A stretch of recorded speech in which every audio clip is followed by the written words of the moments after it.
Aabot na sa lagpas 150 katao ang naitatalang nasawi, habang 400 na foreign nationals ang nawawala sa bumulagang mudslide sa border ng bansang China at Nepal.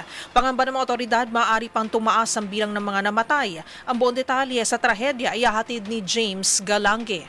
Pumalo na sa migit 150 kataong namatay dahil sa pagragasan ng malakas na baha na sinamahan pa ng mudslide sa Tibet region border ng China at Nepal.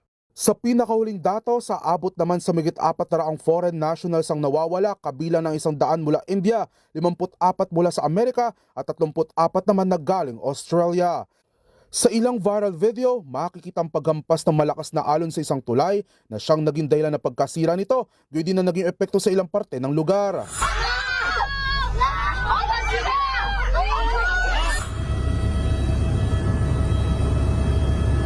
Daan-daang mga kabahayan din ang nasira, gayon din na ilang mga pangunahing kalsada, gaya na lamang ng isang malaking gusali na natabunan ng malakas na hagupit ng alon.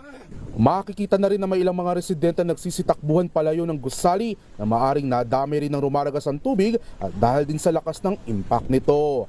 Ayon sa US Geological Survey, ang naturang flash flood ay sanhi ng isang malakas na landslide sa Bote Koshi River na nagpakawala ng malakas na agos ng tubig at debris pababa mula China patungong Nepal. Paniniwala naman ng ilang scientist, posibleng may bahagi ng glacier ang nabaling at bumagsak sa lambak na nag-trigger o lalo pa nagpalala ng epekto ng landslide. Pahayag ni Nepal Prime Minister Balendra Shah, nagulat na lamang daw ang mga residente at napanood din ng ilang mga nakaligtas kung paano anurin ng baha ang kanilang mga mahal sa buhay.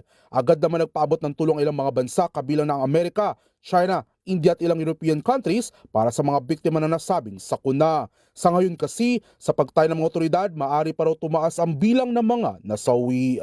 Para sa MBC TV Network News, ito si James Galange ng DZRH TV. Una sa Pilipinas, una sa Pilipino.